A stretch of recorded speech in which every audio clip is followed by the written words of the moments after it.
నమస్కారం. సుఖీభవకు స్వాగతం. తల్లి పాలు తాగటం బిడ్డకు జన్మతః సంక్రమించిన హక్కు. అలాగే పసిబిడ్డకు పాలివ్వటం అనేది తల్లి ఆరోగ్యానికి అన్ని విధాలా శ్రేయస్కరం. అయితే అర్థం పర్థం లేని అపోహలతో నేటి తరం తల్లులు చాలా మంది తమ పసిబిడ్డకు పాలివ్వటానికి అయిష్టత చూపిస్తున్నారు. మరికొంతమంది పసిబిడ్డకు పాలు పట్టాలని కోరిక ఉన్నా సరిపడినన్ని పాలు ఉత్పత్తి కాకపోవడంతో బిడ్డకు కడుపు నిండుగా పాలివ్వలేకపోతూ ఉంటారు. ప్రతి ఏటా ఆగస్టు మొదటి వారంలో తల్లిపాల వారోత్సవాలు జరుపుకుంటున్న నేపథ్యంలో అమ్మ స్తన్యం బిడ్డకు ఎలా సంజీవనిలా పనిచేస్తుందో, అమ్మ పాలతో తల్లి బిడ్డలకు ఎలాంటి ఆరోగ్య ప్రయోజనాలు వనగూరుతాయో ఇప్పుడు తెలుసుకుందాం.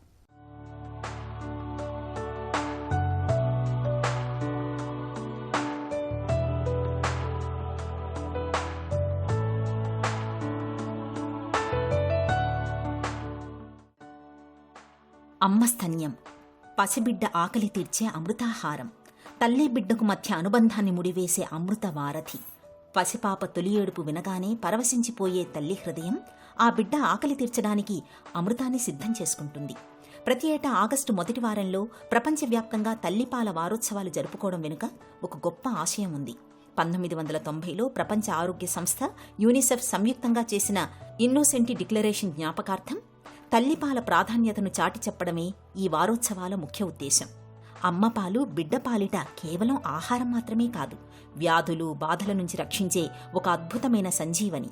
బిడ్డ పుట్టిన వెంటనే వచ్చే ఆ గట్టి పసుపు రంగు పాలను ముర్రుపాలు లేదా కొలెస్ట్రామ్ అంటారు. ఇది బిడ్డకు దేవుడిచ్చిన తొలి టీకా. ఇందులో ఇమ్యునోగ్లోబులిన్ ఏ అనే యాంటీబాడీలు అత్యధికంగా ఉండి శిశువు జీర్ణ వ్యవస్థపై ఒక రక్షణ పొరలా ఏర్పడతాయి. కానీ మన సమాజంలో కొందరు అపోహలతో ఈ అమృతాన్ని పారబోస్తుంటారు. అది బిడ్డకు చేసే ద్రోహమే అవుతుంది. ఈ ముర్రుపాలు శిశువు శరీరంలో ఉన్న మెకోనియంను సులభంగా బయటకు పంపడానికి విరేచనకారిగా పనిచేస్తాయి. పచ్చకామెర్లు రాకుండా కాపాడతాయి. అమ్మపాలు తాగే పిల్లల్లో ఊబకాయం, ఆస్తమా, టైప్ 1 మధుమేహం వచ్చే ముప్పు 35% వరకు తగ్గుతుందని అంతర్జాతీయ పరిశోధనలు స్పష్టం చేస్తున్నాయి. ప్రతి సంవత్సరం మనం ఆగస్టు మొదటి వారంలోనూ తల్లిపాల వారోత్సవాలు జరుపుకుంటాం.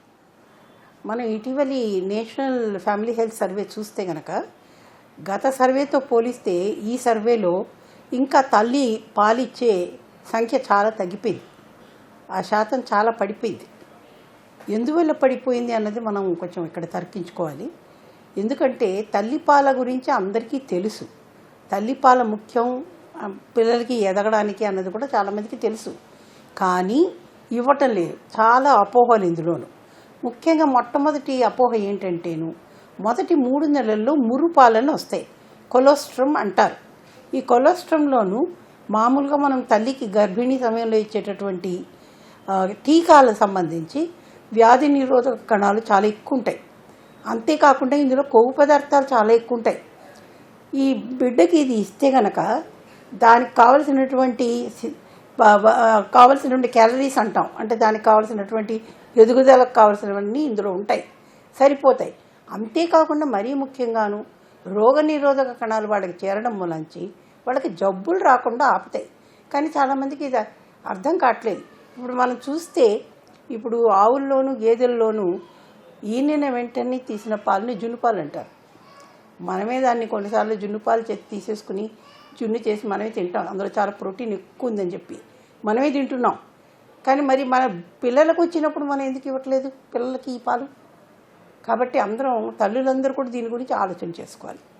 ఇంకోటి ఏంటంటే, ఇదివరకు కాలంలోనూ ఎవరైతే గర్భిణీలు బాలింతలు ఉన్నారో వాళ్ళ అమ్మమ్మలు నాన్నమ్మలు వాళ్ళకి ఎలాగా తల్లిపాల శ్రేష్టత గురించి చెప్పి వాళ్ళు తల్లిపాలు పట్టేలాగా వాళ్ళకి ఎంకరేజ్మెంట్ చేసేవాళ్ళు. ఇప్పుడున్న బామ్మలు అమ్మమ్మలు ఆ పని చేయట్లేదు. అది ఎందుకన్నది వాళ్ళే విశ్లేషించుకోవాలి. ఎందుకంటే తల్లిపాల గురించి అందరికీ తెలుసు. ఇప్పుడు పోతపాలలోనూ మనకి షుగర్ శాతం చాలా ఎక్కువ ఉంటుంది. అదే తల్లిపాలలో అంత బ్యాలెన్స్డ్గా ఉంటుంది. పోతపాలలో షుగర్ ఎక్కువగా కలపడం, దీని గురించి మనం అందరూ కూడా వార్తాపత్రికల్లో ఈ మధ్యలో చదివేశాం. దాని మూలంచి పిల్లలకి ఎంత నష్టమో వాటి గురించి కూడా చదివాం మనం. ఇంకో ముఖ్యమైన విషయం ఏంటంటే, తల్లిపాలలో విశిష్టత, పిల్లలకి ఇది పట్టించినప్పుడు కొవ్వు పదార్థాలు కొంచెం ఎక్కువ ఉండడం మూలానికి వాళ్ళకి విరోచనాలు కూడా సాధారణంగా జరుగుతాయి. కాబట్టి కష్టం ఏమీ ఉండదు. కనీసం రోజుకి 8 సార్లు తల్లిపాలు బిడ్డకి పట్టాలి. ఎలా పట్టాలి అంటే, వాళ్ళు ముందర డిమాండ్ ఫీడ్స్ అంటాం. అంటే మొదటి 3 నెలల్లో వాళ్ళు ఏడ్చినప్పుడల్లా పట్టాలి. పిల్లలకి వాళ్ళకి తెలిసిన ఒక భాష ఏడవడం. వాళ్ళ కడుపు నొప్పి వచ్చినా ఏడుస్తారు, ఆకలేసినా ఏడుస్తారు, బట్ట తడిసినా ఏడుస్తారు, అన్నిటికీ ఏడుస్తారు వాళ్ళు. కానీ మనం గ్రహించుకోవాలి ఎందుకు ఏడుస్తున్నారని చెప్పి. అమ్మ గర్భం నుంచి బయటకు వచ్చిన పసిబిడ్డకు తల్లి గుండె చప్పుడు, ఆమె స్పర్శే కొండంత అండ. అందుకే వైద్యశాస్త్రం బ్రెస్ట్ ఫీడింగ్ హాస్పిటల్ ఇనీషియేషన్ లేదా గోల్డెన్ అవర్ ప్రాధాన్యతను నొక్కి చెబుతోంది. బిడ్డ పుట్టిన గంటలోపే తల్లిపాలు పట్టడం వల్ల శిశుమరణాల రేటును 22% వరకు తగ్గించవచ్చని ది లాన్సెట్ జర్నల్ అధ్యయనం చెబుతోంది. దీనివల్ల తల్లి శరీరంలో ఆక్సిటోసిన్, ప్రొలాక్టిన్ అనే హార్మోన్లు విడుదలై పాలు త్వరగా ఉత్పత్తి కావడానికి, ప్రసవానంతరం తల్లికి రక్తస్రావం తగ్గడానికి దోహదపడతాయి. అయితే సిజేరియన్ అయ్యిందనో పాలు పడలేదనో భ్రమతోనూ 1-2 రోజులు బిడ్డకు తల్లిపాలు పట్టకుండా ఆగడం చాలా పెద్ద పొరపాటు. గంటలు గడిచే కొద్దీ శిశువులో బ్లడ్ షుగర్ లెవెల్స్ పడిపోయే ప్రమాదం ఉంటుంది. నిజానికి ప్రకృతి అనేది సహజంగానే తల్లి రొమ్ములో పాలను సిద్ధం చేస్తుంది. 1-2 రోజులు ఆలస్యం చేస్తే బిడ్డకు ఇన్ఫెక్షన్లు సోకి సమస్యల తీవ్రత పెరిగే అవకాశం ఉంటుంది. కాబట్టి ప్రసవమైన వెంటనే పసిబిడ్డకు ముర్రుపాలను తప్పనిసరిగా అందించాలని చెబుతారు డాక్టర్లు. కూర్చుని ఇవ్వాలి తల్లిపాలు, పడుకుని ఎప్పుడు ఇవ్వకూడదు. చాలామంది ఏం చేస్తారు, రాత్రిపూట నిద్ర లేవలేక పడుకునిస్తారు. ఈ పడుకుని ఇవ్వడంలో ఏమవుతుందంటే ఒక్కోసారి తల్లి బిడ్డ మీద వాలిపోవచ్చు పూర్తిగాను. అప్పుడు తల్లి యొక్క బరువు బిడ్డ ముఖం మీద పడిపోయినప్పుడు బిడ్డకి ఊపిరాడకపోవచ్చు. కాబట్టి ఎప్పుడు కూడా కూర్చుని ఇవ్వాలి. మనం కూడా సుఖంగా కూర్చుని ఇవ్వాలి. తల్లి బిడ్డను కూడా మనం చాలా ఆత్రంగా తల్లి హృదయానికి అత్తుకున్నట్టు పెట్టుకోవాలి.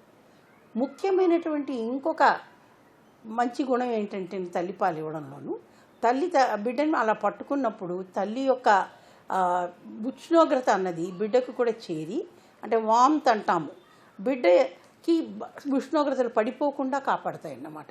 కాబట్టి హత్తుకోవడంతో ఇంకొకటి ఏంటంటే మనకి వచ్చే లాభము, తల్లికి బిడ్డకి చేరువ ఎక్కువ అవుతుంది. అంటే దీన్ని బాండింగ్ అంటారు ఇంగ్లీష్లో.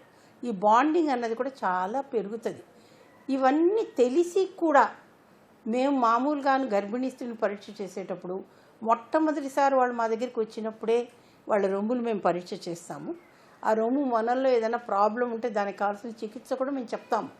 అమ్మ ఇప్పటి నుంచి మీరు తయారవ్వాలి, బిడ్డకి పాలు ఇవ్వడానికి మీరు సుముఖంగా ఉండాలి, అలాగే మీరు నేను ఇవ్వాలి అన్నది మీరు కూడా ఆలోచన చేయాలి అని ముందర నుంచే చెప్తాం. ఇవన్నీ చెప్పాక కూడాను ఇంట్లో వాళ్ళు కూడా బిడ్డ పాలు తాగట్లేదండి, పట్టట్లేదండి అంటారు. ఇప్పుడు బిడ్డలు పాలు తాగట్లేదు, పట్టట్లేదంటే మనకి జంతువుల్లాగానే అలా పుట్టగానే అలా వెళ్ళిపోయి అలా లేచాన్ అయిపోవు. పాలు తాగడానికి మనం కొంచెం నేర్పించాలి పిల్లలకి. అది కూడాను మనం సుఖంగాను సౌకర్యంగా ఉండే బట్టలు వేసుకోవాలి. ఇటీవల వచ్చిన బట్టలు ఏంటన్నీ డిజైనర్ బట్టలు వస్తున్నాయండి, ఆ జిప్పులు వస్తున్నాయి. ఆ జిప్పుల్లోంచి ఆ బ్రెస్ట్ బయటికి రావడం కొంచెం కష్టం. కాబట్టి అది జిప్పు మొన కూడా గుచ్చుకుంటూ ఉంటుంది బేబీకి. మరి బేబీ ఆ నొప్పికి ఏడుస్తుందా లేకపోతే పాలు తాగుతుందా? కాబట్టి అలాంటివన్నీ లేకుండాను శుభ్రంగాను గుండీలు లేకపోతే హుక్కులు ఇలాంటివన్నీ లేని మామూలు బట్టలు సులభంగా తెరిచేలాగా బిడ్డకి పాలిచ్చేదానికి సౌకర్యంగా ఉండేటటువంటి బట్టలు వేసుకుంటే తల్లి మేలు. కాబట్టి ఇవన్నీ కూడా మనం ఆలోచన చేయాలి. కూర్చుని ఇవ్వాలి పాలు, కరెక్ట్ అయిన డ్రెస్ వేసుకోవాలి, బిడ్డకి పాలు ఇచ్చేటప్పుడు రొమ్ముని ఎలా పట్టుకోవాలన్నది కూడా మనం చూడాలి. ఇటువైపు 5 నిమిషాలు అటువైపు 5 నిమిషాలు మాత్రమే పాలు ఇవ్వాలి. మళ్ళీ 2 గంటలకు బిడ్డ ఏడిస్తే మళ్ళీ కూడా పాలు ఇవ్వాలి. నిజమే, మొదటి 3 నెలల్లో ఇలా పాలిస్తున్నప్పుడు తల్లికి రెస్ట్ ఉండదు. కానీ అందుకని రెస్ట్ లేదు కాబట్టి నేను ఇవ్వను అంటే కుదరదు. తల్లి పాలు ఇవ్వటం వల్ల అటు పసిబిడ్డకే కాదు ఇటు తల్లికి కూడా ఎన్నో రకాల లాభాలు ఉంటాయి. ఒంట్లో ఇమ్యూనిటీ పెరుగుతుంది. అన్నిటికీ మించి క్యాన్సర్ల నుంచి రక్షణ దొరుకుతుందని చెబుతారు నిపుణులు. బిడ్డకు పాలు పట్టడం వల్ల తల్లికి వనుకూరే ఆరోగ్య ప్రయోజనాల గురించి, బిడ్డకు పాలు పట్టడంలో తల్లులు తీసుకోవాల్సిన జాగ్రత్తల గురించి ఇప్పుడు తెలుసుకుందాం. అమ్మ పాలు తల్లికి బిడ్డకు మధ్య అనుబంధాన్ని ముడివేసే వారధి, వ్యాధుల విపత్తుల నుంచి పసిబిడ్డను కాపాడే సంజీవని. అయితే బిడ్డకు పాలివ్వడం మూలంగా రొమ్ముల్లో బిగువు సడలిపోతుందని, అందం తరిగిపోతుందనే భావన ఈ తరం తల్లుల్లో చాలా మందిలో కనిపిస్తుంది. నిజానికి ఈ నమ్మకాలు ఒట్టే అపోహలు మాత్రమే. వైద్యరంగం చెబుతున్న పచ్చి నిజం ఏంటంటే రొమ్ములు సాగడానికి గర్భధారణ సమయంలో జరిగే హార్మోన్ల మార్పులు, వయసు, బరువు కారణమే తప్ప పాలివ్వడం కాదు. పైగా పాలు పట్టడం వల్ల తల్లికి లభించే ఆరోగ్య ప్రయోజనాలు వెలకట్టలేనివి. పాలిచ్చే ప్రతి తల్లికి రొమ్ము క్యాన్సర్, అండాశయ క్యాన్సర్ వచ్చే ముప్పు 4.3% తగ్గుతుందని ప్రపంచ క్యాన్సర్ పరిశోధనా సంస్థలు తెలిచాయి. పాలు ఇచ్చేటప్పుడు రొమ్ము కణజాలం నిరంతరం మార్పులకు లోనవుతూ క్యాన్సర్ కారక కణాలను నిరోధిస్తుంది. అలాగే గర్భధారణ సమయంలో పెరిగిన బరువును సులభంగా తగ్గించుకోవడానికి ఇది తోడ్పడుతుంది. పాలివ్వడం వల్ల రోజుకు దాదాపు 500 క్యాలరీల శక్తి ఖర్చవుతుంది. ఇది 1 గంట పాటు జిమ్లో కష్టపడటంతో సమానం. బిడ్డకు పాలివ్వడం అంటే కేవలం శిశువు ఆరోగ్యం మాత్రమే కాదు, తల్లి తనను తాను క్యాన్సర్ మహమ్మారి నుండి కాపాడుకునే కవచం లాంటిదని చెబుతారు నిపుణులు. ఇంకా కొంతమంది ఈ మధ్య ఏం చేస్తున్నారంటే తల్లిపాలు పిండేసి ఫీడింగ్ బాటిల్ ఇచ్చేస్తున్నారు. అది కూడా మంచిది కాదు. ఎందుకంటేను ఫీడింగ్ బాటిల్లో పాలు తాగేటప్పుడు అది చాలా సులువు తాగడం బిడ్డకి. అదే తల్లి దగ్గర పాలు తాగంటే వాళ్ళు లాగాల. అప్పుడు ఏమవుతుంది, ముఖంలోని కండరాలని బాగా పెరుగుతాయి వాళ్ళకి. అలా కాకుండా మనం ఫీడింగ్ బాటిల్లో ఇస్తే మరి ఎలా పెరుగుతుంది? అది సుఖంగా నోట్లోకి వెళ్ళిపోతుంది కదా. కాబట్టి ఈ బిడ్డను పాలు పిండి ఇచ్చే అవసరం మనకి ఎప్పుడు వస్తుంది? మన ఉద్యోగాల్లో మళ్ళీ చేరిపోయినప్పుడు వస్తుంది. ఈ పాలను కూడా మనం ఏం చేయాలి? వేడి చేయకూడదు, విరిగిపోతాయి. కాబట్టి ఆ పాలని శుభ్రమైనటువంటి ప్యాకెట్లు దొరుకుతాయి మనకి, వాటిలో కలెక్ట్ చేసి, అంటే మీరు ఉద్యోగానికి వెళ్తున్నారు, బిడ్డని ఇంట్లో వదిలేసి వెళ్తున్నారు, మనం పనిచేసే దగ్గర క్రష్ లేదు, మనకి క్రష్ ఉందనుకోండి 2 గంటలకు ఒకసారి వెళ్ళి పాలిచ్చి మళ్ళీ కూడా రావచ్చు. దానికి కూడా చాలామంది కంపెనీలు చాలా ఆఫీసులు పర్మిషన్ ఇస్తున్నారు. కాబట్టి ఆ ప్రాబ్లం లేదు. కానీ ఎప్పుడైతే మీరు ఇంటి దగ్గర వదిలేసి వెళ్ళాలనుకున్నారో, లేకపోతే తల్లో అత్తగారో ఎవరో చూసుకుంటున్నారు, లేదా ఏదైనా నాని ఉంది చూసుకుంటోందంటే, అలాంటప్పుడు ఈ బ్రెస్ట్ మిల్క్ మనం కలెక్ట్ చేసి ఇవ్వచ్చు. కానీ ఇది వేడి చేయకూడదు. మామూలుగాను వెచ్చగా ఉండాలంటే ఫ్రిడ్జ్లో పెట్టినప్పుడు మనం వేడి నీళ్ళలో ఆ ప్యాకెట్ వేస్తే కొంచెం వామ్ అవుతుంది. అప్పుడు మనం తీసి ఫీడింగ్ బాటిల్లో వేసి పట్టవచ్చు. కాబట్టి అవసరం ఉన్నప్పుడే ఫీడింగ్ బాటిల్లో ఇవ్వాల్సిందే. కానీ తల్లి అందుబాటులో ఉన్నప్పుడు మాత్రం ఈ పని చేయకూడదు. డైరెక్ట్గా తల్లిపాలు చనుబొల నుంచే ఇవ్వాలి. అలాంటప్పుడు బిడ్డకి తల్లికి కూడాను చాలా మంచిది. ఇంకోటి ఏంటంటేను, తల్లిపాలు పట్టిస్తే కనుక బ్రెస్ట్ క్యాన్సర్ అవకాశాలు చాలా తగ్గుతాయంటారు. అది నిజమే, చాలా వరకు తగ్గుతాయి. అందుకని 100% తగ్గుతాయని ఎవరు చెప్పరు. కానీ తగ్గే అవకాశాలు చాలా ఎక్కువ ఉంటాయి. కాబట్టి తల్లి పాలు ఇవ్వడం వల్ల తల్లికి మంచిదే, బిడ్డకి కూడా మంచిది. ఇంకో ముఖ్యమైనది ఏంటంటేను, తల్లి పాలల్లోనూ బిడ్డకి ఎంత మేరకు ఏమేమి కావాలి అన్నవన్నీ కూడా లభ్యమవుతాయి. అదే మనం పోత పాలల్లో డబ్బాల్లో పాలలో చూస్తే కనుక అవి సరిగ్గా లభ్యం కావు. పసిబిడ్డకు తల్లిపాలు పట్టే క్రమంలో కొన్ని జాగ్రత్తలు పాటించడం ఎంతో ముఖ్యంగా సిజేరియన్ అయిన తల్లులకు కుట్ల నొప్పి వల్ల పాలు ఇవ్వడం కొంత కష్టంగా అనిపించవచ్చు. అలాంటి వారు పడుకొని పాలు పట్టొచ్చు, లేదంటే రొమ్ము కింద బిడ్డను ఉంచుకొని పాలు ఇవ్వచ్చు. ఈ భంగిమల్లో కుట్లపై ఒత్తిడి పడదు. ఇక పాలు పడుతున్నప్పుడు బిడ్డ నోరు రొమ్ము చుట్టూ ఉండే నల్లటి భాగాన్ని పూర్తిగా నోట్లోకి తీసుకునేలా చూడాలి. లేకపోతే చనుమొనలు పగలడం, రొమ్ములో పాలు గడ్డకట్టడం వంటి సమస్యలు తలెత్తవచ్చు. ఇక ప్రసవ సమయంలో తల్లి వాడే మందుల ప్రభావం పాలపై ఖచ్చితంగా ఉంటుంది. పెయిన్ కిల్లర్స్, కొన్ని రకాల యాంటీబయాటిక్స్ పాల ద్వారా బిడ్డకు చేరి శిశువులో మగత లేదా అలర్జీలు కలిగించవచ్చు. అందుకే బిడ్డకు పాలిస్తున్న కాలంలో వైద్యుల సలహా మేరకు మాత్రమే మందుల్ని వాడాలి. ఇక ఆహారంలో అన్ని పోషకాలు ఉండేలా చూసుకోవాలి. మానసికంగా ప్రశాంతంగా ఉండాలి. ఈ జాగ్రత్తలు అమ్మలో పాలు బాగా ఉత్పత్తి కావడానికి దోహదం చేస్తాయి. సో తల్లి పాలల్లో ఉండేటటువంటి పోషకాహారాలు మనకి పోత పాలల్లో ఉండవు. ఇంతేకాకుండా పోత పాలల్లోనూ షుగర్ ఎక్కువగా ఉంది కాబట్టి ఆ షుగర్ ఎక్కువగా ఉండటం ఆ టేస్ట్ వాళ్ళకి పిల్లలకి తెలిసిపోద్ది. కాబట్టి వాళ్ళకి ఎక్కువగా తియ్యగా ఉండే పాలే కావాలి అని మళ్ళీ తల్లిపాలు ఇచ్చినప్పుడు వాళ్ళు తాక్కపోవచ్చు. కాబట్టి ఈ అలవాటు మనం చేయకపోవడమే మంచిది. ఇప్పటి నుంచే మనకి పిల్లల్లో ఊబకాయం వాటి గురించి అంతా మనం ఆలోచన చేస్తున్నాం. అలాంటప్పుడు ఇలాంటి అలవాట్లు మనం చేస్తే గనక మరి పిల్లలు తప్పకుండా ఊబకాయం వస్తుంది కదా. కాబట్టి తల్లిపాలలో శ్రేష్టత అన్నది మనకి చాలా తెలియాలి.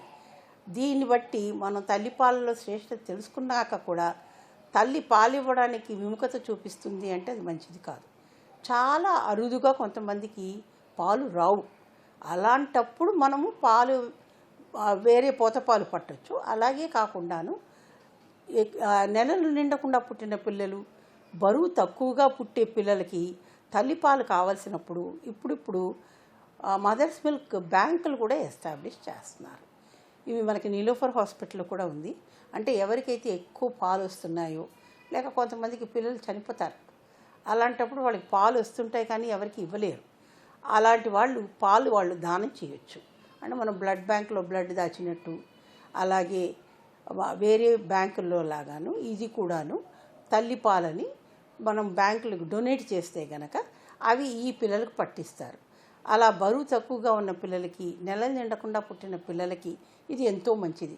ఇటీవలి కాలంలో చాలామంది తల్లులు ముందుకు వస్తున్నారు ఇలా పాలు ఇవ్వడానికి కూడా. అంటే తమ బిడ్డలకు సరిపోయాకే ఇవ్వాలి, వాళ్ళకి సరిపోకుండా వాళ్ళు ఇవ్వకూడదు. అదొకటి మనం ముఖ్యంగా గుర్తుపెట్టుకోవాలి. కాబట్టి ఈ తల్లిపాల బ్యాంకులు కూడాను చాలా మంచివి. చాలా హాస్పిటల్లో ఇవి ఉంటే మంచిది. ఇంకోటి బ్రెస్ట్ ఫీడింగ్ ఫ్రెండ్లీ హాస్పిటల్స్ అని, బ్రెస్ట్ మిల్క్ ఫ్రెండ్లీ హాస్పిటల్స్ అని ఒకటి ఉంది. ఇది మన యూనిసెఫ్ నడిపిస్తుంది.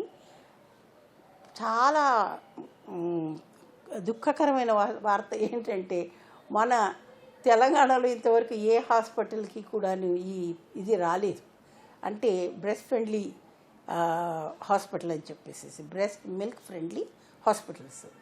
ఎందుకంటే అందరం ఎంకరేజ్ చేయాలి, మొదటి నుంచి ఎంకరేజ్ చేయాలి. ఒక డాక్టర్లు కాన్పు చేసే ఆబ్స్టిషన్సే కాకుండాను పిల్లల డాక్టర్లు కూడా దీన్ని చాలా ఎంకరేజ్ చేయాలి.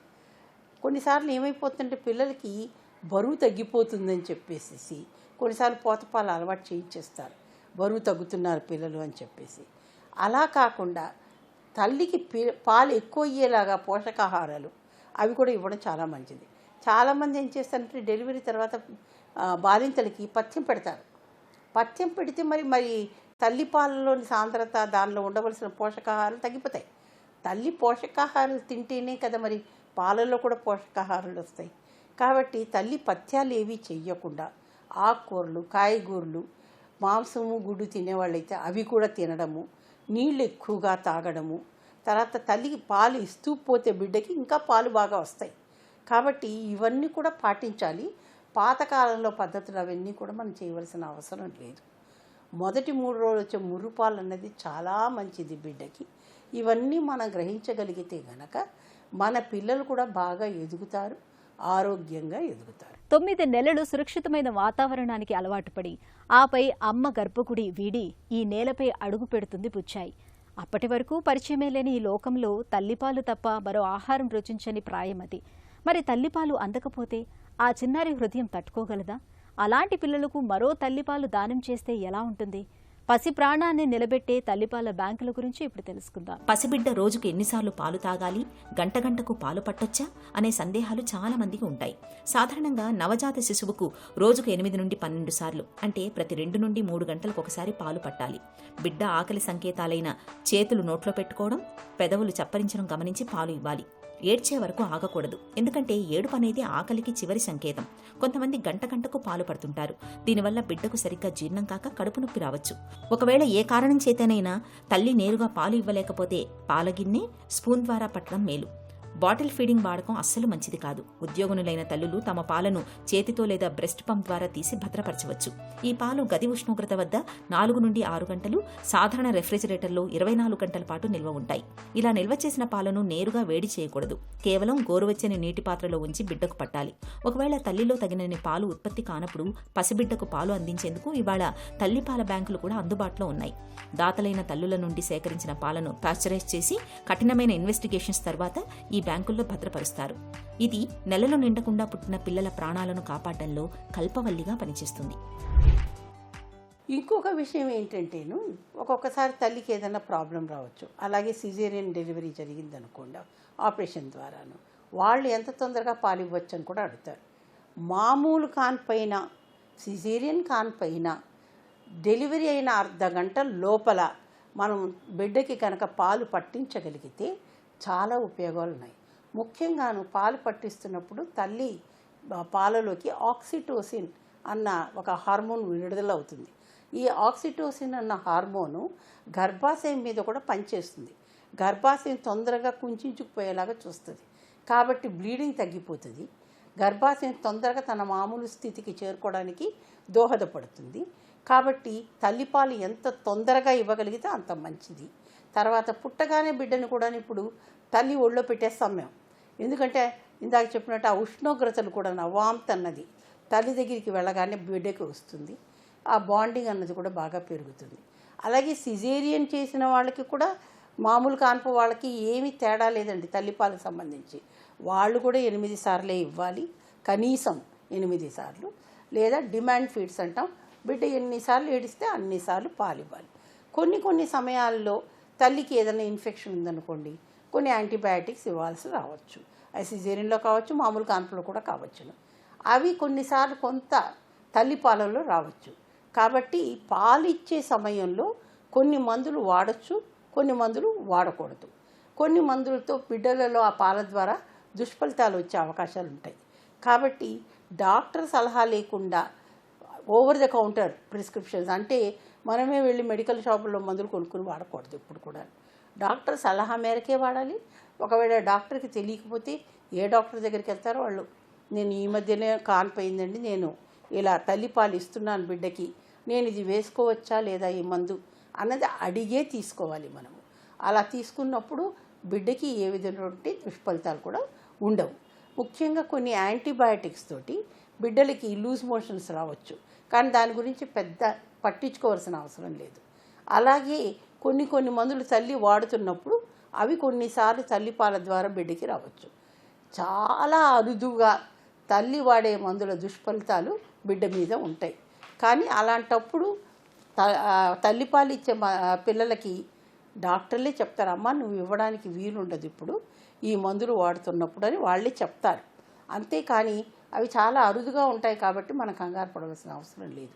కానీ డాక్టర్ సలహా లేకుండాను గర్భిణీ సమయంలోనే కాదు, తల్లి పాలిచ్చేటప్పుడు కూడా కొన్ని మందులు మనం వాడకూడదు. అది ముఖ్యంగా మనం తెలుసుకోవాలి. మనంతటా మనం ఏ విధమైన మందులు వేసుకోకూడదు. తల్లిపాలే బిడ్డలకు అమృతం, ఆరోగ్యాన్ని ప్రసాదించే ప్రకృతి అద్భుతం. తొలిసారి చనుబాలు పట్టించే సమయంలో ఆ తల్లి బిడ్డలు పొందే మధురానుభూతిలో జీవితకాలపు ఆరోగ్యం ఇమిడి ఉంటుంది.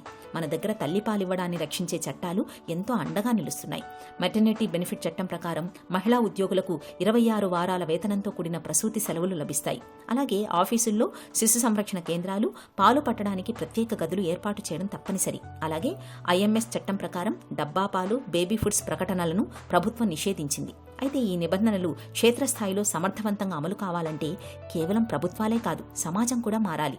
బస్టాండ్లు, రైల్వే స్టేషన్లు, షాపింగ్ మాల్స్ వంటి ప్రజాబాహుళ్యం ఉన్న ప్రాంతాలలో ఫీడింగ్ రూమ్స్ ఏర్పాటు చేయాలి. ప్రైవేటు సంస్థల్లో పనివేళల్లో సడలింపులు ఇవ్వాలి. ఇంట్లో కుటుంబ సభ్యుల మద్దతు, సమాజంలో గౌరవప్రదమైన వాతావరణం ఉన్నప్పుడే ఒక తల్లి తన బిడ్డకు సంపూర్ణంగా అమృతాన్ని అందించగలదు. తల్లిపాలు అనేవి కేవలం బిడ్డ ఆకలిని తీర్చే ఆహారం మాత్రమే కాదు, అది ఆ పసి ప్రాణానికి అమ్మ ఇచ్చే బెస్ట్ హెల్త్ ఇన్సూరెన్స్. అందుకే ప్రతి బిడ్డకు మొదటి 6 నెలల పాటు ఖచ్చితంగా తల్లిపాలు అందించాలి.